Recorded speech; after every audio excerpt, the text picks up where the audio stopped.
You know, this is one of the days I'm interested to get to the bottom of the show, although all the meat in the show is going to be great. I mean, all the middle. At the end, we have white chicken chili. You can't believe this. Make it for your family tonight. Absolutely delicious. Dr. Fred Pescatore dropped by and we talked a little bit about sweeteners. Which do you use? Why do you use it? Etc. Frank Jordan is going to be here. Thank God for Frank Jordan, talking about eye care.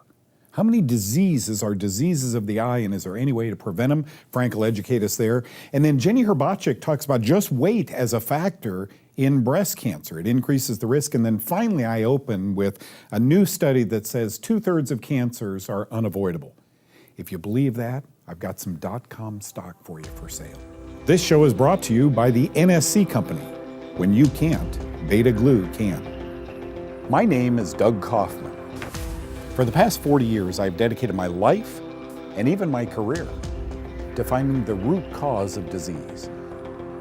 Join me in a team of physicians, pharmacists, and scientists, and soon you too will know the cause.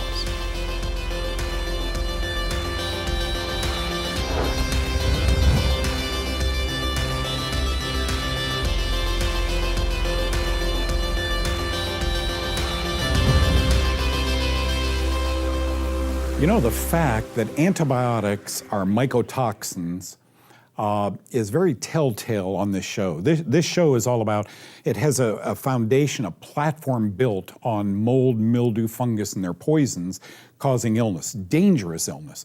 So when I read this article, I read the headline first from Telegraph. It's a good publication. I read the headline first and I said, I got to put that on Know the Cause, because you're a smart audience. You're going to understand this, okay? New study on cancer. It's our DNA's fault. Be still, my heart. See, I thought it was something else, but it's our own fault.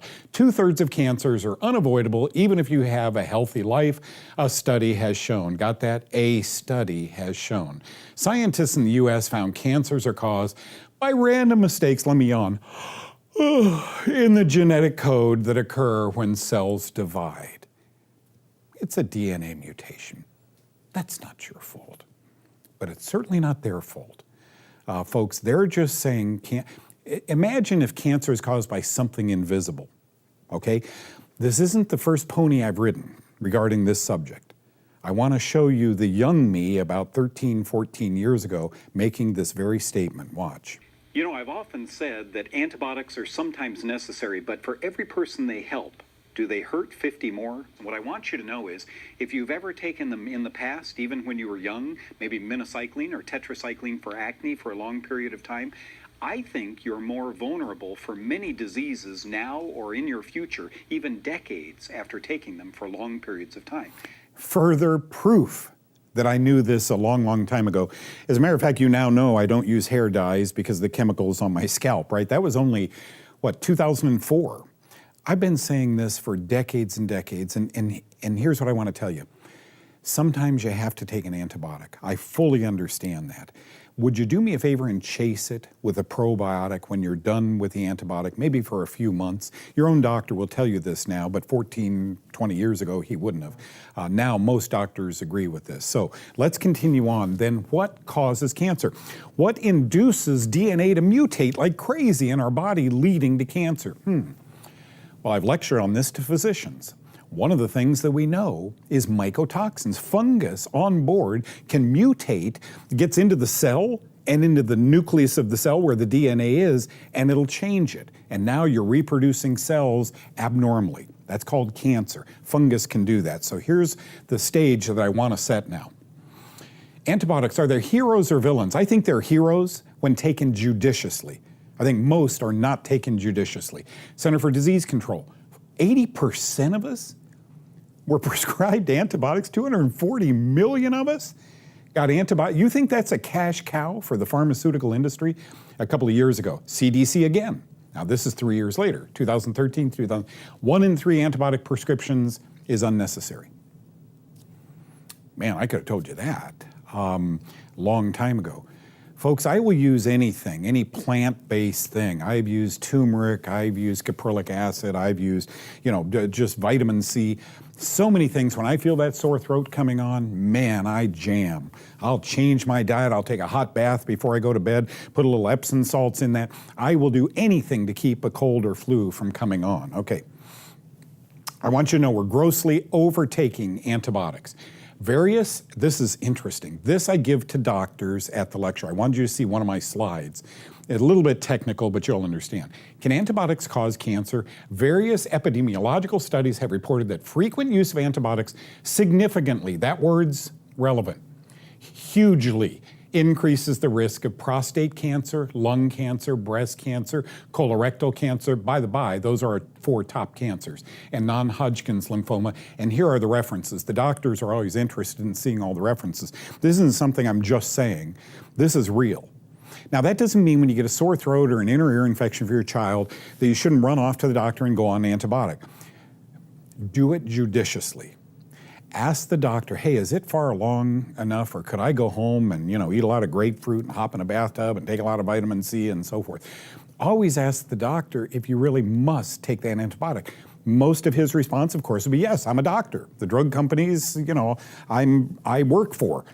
You need to take this antibiotic, and he's right. You probably do. If he tells you your fever's 102, you got pus coming out everywhere, take the antibiotic, okay?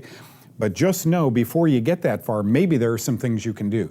Here's my take-home message. Begin studying natural, safe, and inexpensive plant-based anti-germ supplements.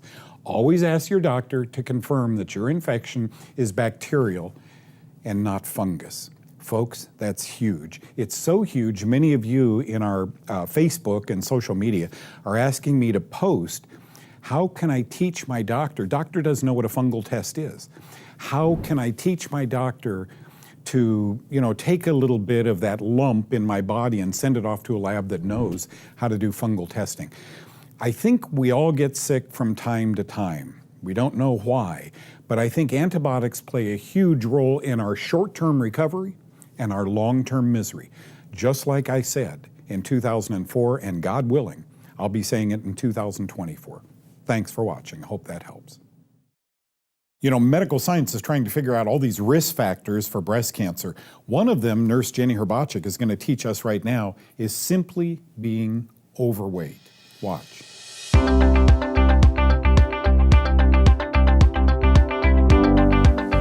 Hi, I'm Jenny Herbachik with the Cancer Connection.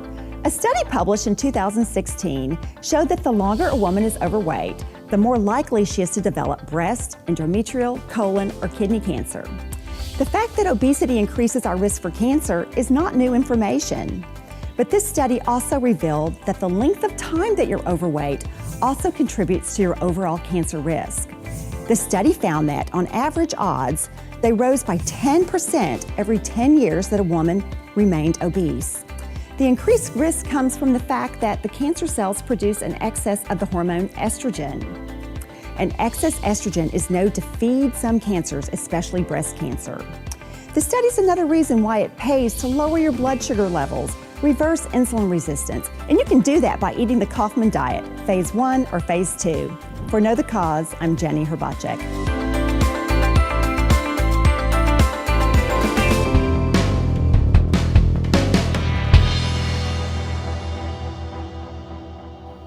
Hello, Know the Cause Nation. I'm Daniel Crouch here with Lifestyle Moment on Know the Cause. So we were talking to Doug earlier, and we're talking about, image as well as just the overall efficacy of your body and what we can do to not only slow down the aging process, but just flat make you stronger and make you more capable of living a powerful life so that you can do more, that you can grab that bag and confidently, go on the trip of your dreams, or if you can pick up a grandchild or pick up a child or go volunteer, help someone. You've got to be strong on the inside and on the outside. So let's work on a simple upper body exercise, and it's It's called a dip. Everyone's done this, but I want to show you how to do it, what to think about while you're doing it to get the most out of it. So we're going to go ahead and find some sort of a surface that you can grab onto, maybe, 12 to 14 inches above the ground. I want to focus on strong hands. I want to really grab the surface. I want to engage all my fingers, grab this surface, okay? I'm going to go ahead and put myself into a nice position where my shoulders are not doing this, rather I'm strong, okay? There's a lot of space between my shoulders and my ears. Now all I want to do is maintain the distance between my shoulders and my ears with strong hands as I go up and down and up and down. If you're just starting out, go up and down an inch with strong hands. If you get more advanced, you can go all the way to your buns at the floor and then drive up. Breath, how important is breath? I'm so glad you asked.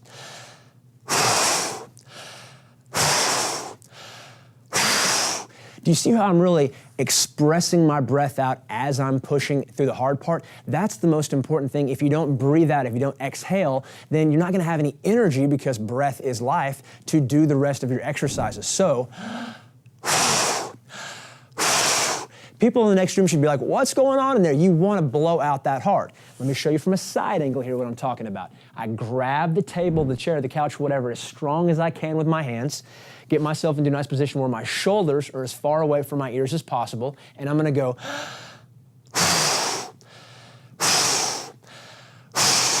Now, I did maybe 2, 3, 4 there, but I felt it in my elbows here. I felt it in my hands because I'm engaging, I'm activating this joint and every muscle in between. And that's what's gonna make you strong. Quality over quantity. 5 great ones is much better than 25 okay ones where you're actually working out the wrong muscle and making yourself weaker. So when next time you do this exercise, think about strong hands, shoulders low, and why you're doing this. I'm doing this so I can have a great trip. I'm doing this so I can, be a more effective friend and help people move or help them, move furniture in the house so I can be stronger, so I can be the kind of person that I'm supposed to be. This isn't just exercise for the body to look good. This is exercise so you can be good. You can do more for the kingdom, so you can do more for those that love you. Come back, we've got some great new tips we're working on with Doug, and I really want to share them with you. I'm Daniel Crouch with your Lifestyle Moment on Know the Cause.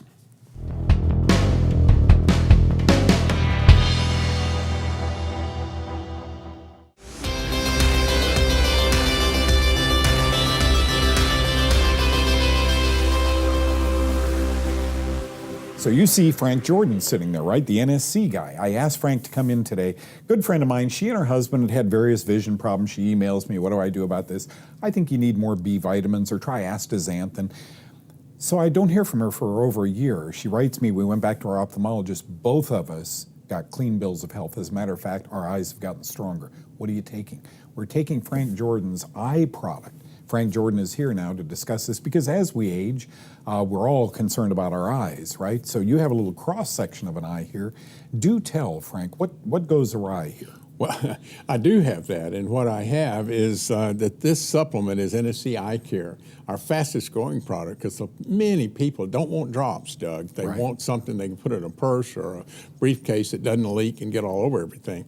And our eyes are absolutely essential. So I just wanted to touch on a few of these things that are so important to us and what this works. I want to start off with glaucoma because very briefly on this, that's optic eye pressure. If you have hereditary glaucoma in your family and you feel pressure on your optic nerve behind your eyes, you get to an ophthalmologist. You need doctor care for that. You can feel this, Frank? You feel the pressure? You can feel the pressure. Okay. Yes, you can. My dad lost an eye that I'm very, very sensitive and concerned about this. But this morning on macular degeneration, macula comes in, the light and the object comes through here and goes to the macula, which is on the back of the retina, very concentrated. And you can get macular degeneration. Now, this is your clear vision, your clarity, your transparency.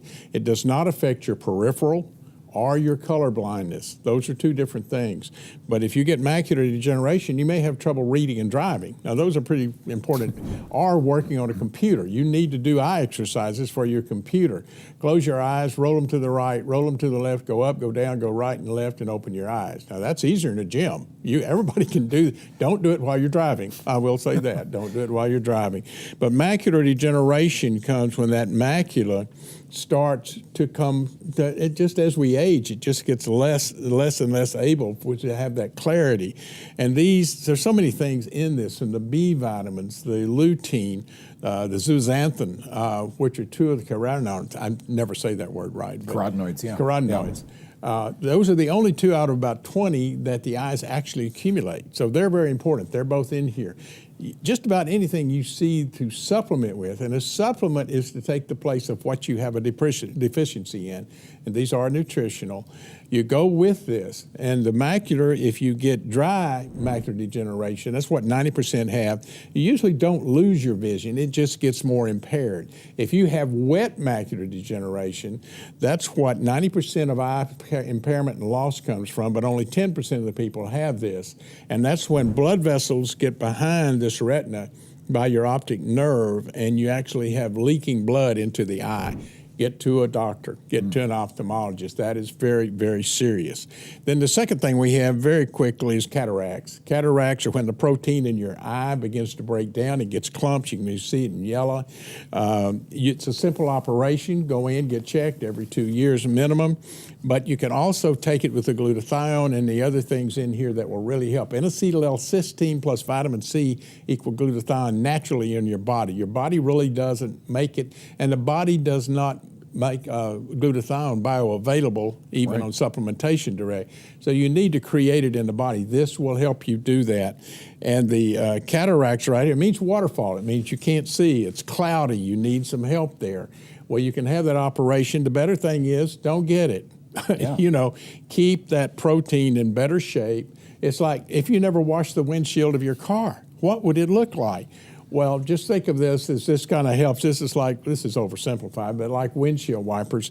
Take this NSC Eye Care. Go to the website, look at our YouTube videos. It's nsc24.com. Just click on videos, go down, you'll see Eye Care, and there'll be more explanations there. So I tell my friend, Frank, look, when zeaxanthin came out here a few years ago, big supplement for the eye, I told her, pick up some of that. Then I told her that, the glutathione is important, and I'm starting to look. This product, vitamin A, vitamin D, astaxanthin, zeaxanthin, bilberry, everything that doctors are talking about, natural things for the eyes, and not in a drop, so you can carry it with you. By the way, if you're a brand new viewer of Know the Cause and you don't know this, this is beta-glucan. This is also in the eye formula. This is yours free. There's a 10-pack or 12-pack of beta-glucan, the big boys, NSC 100. They're on their way free, including shipping to you. Thank you for helping my friends. Thank you for good eyes, and God bless you. Longtime advertiser. Thank you, Frank. Thank you, Doug.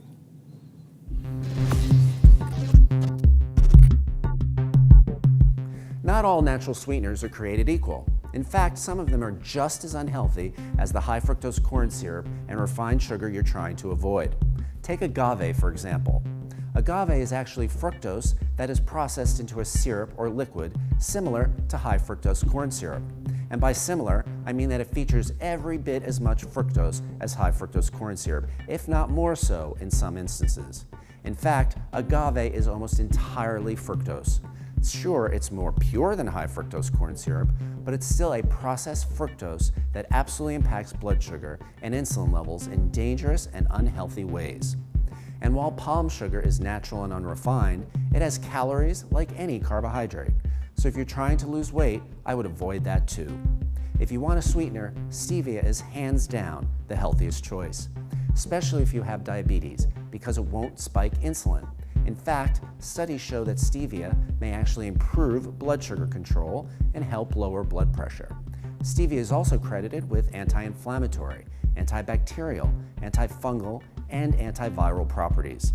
So when opting for a sweetener, I only use stevia. There are other natural non-caloric sweeteners coming to market soon, so stay tuned. I'm Dr. Fred Pescatore. This is Know the Cause. I don't care if it's 120 degrees outside. You gotta make today white chicken chili. Why? Watch as we put it together and then wait until you taste it. Today on the Kaufman Diet, we have a phase 2 meal called white chicken chili. You'll see why in a moment. This recipe serves 4 or 3 really hungry appetites. So we recommend doubling the recipe because it makes really great leftovers.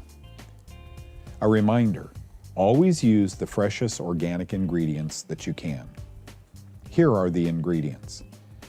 1 tablespoon of olive oil, 1 onion diced, 1 jalapeno pepper minced, 1.5 pounds of boneless, skinless chicken breasts cut into about 1-inch pieces, 3 garlic cloves that are minced, 1 teaspoon of chili powder, 1 teaspoon of ground cumin, 1/4 teaspoon of cayenne pepper, 1 1/4 teaspoons of salt, 2 cups chicken broth, and about 32 ounces of white beans. Remember, a cup is 8 ounces, so about 4 cups of white beans.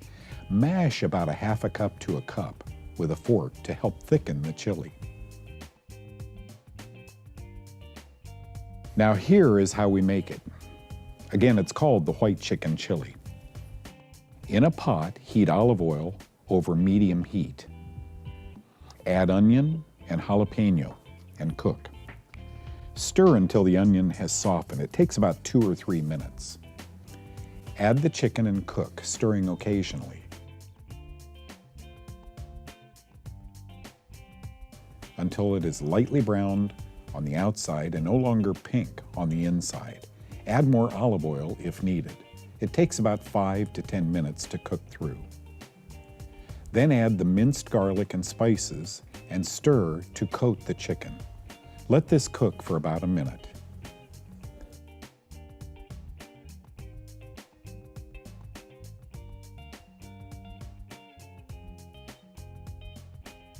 Add a small amount of the chicken broth to deglaze the pan. Make sure you get it all, because that's where the flavor is. Then we add the rest of the broth and stir in the beans and mashed beans, bringing it to a boil.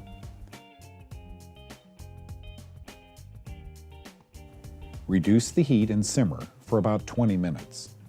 Remember, this will serve 3 to 4, and like I said earlier, double the recipe because it's so good when eaten as a leftover. The recipe for white chicken chili is on our website at knowthecause.com. Boy, thank you, Frank Jordan, for being here today, folks. Here is the lineup. This, of course, is the multivitamin he talked about, then his eye care product, and then the NSC 100 and the NSC 24. Big boy, littler boy. Okay, now, if you're a brand new viewer, this is coming to you free. This is 10 or 12 of the NSC 100s, the big boys. Try it for a week, 2 weeks, and see if you like it. Thank you so much, Dr. Fred Pescatore, for coming by, and Nurse Jenny Herbacek. Wonderful, wonderful audience we have, wonderful guests we have. I'll see you next time. God bless. Bye-bye.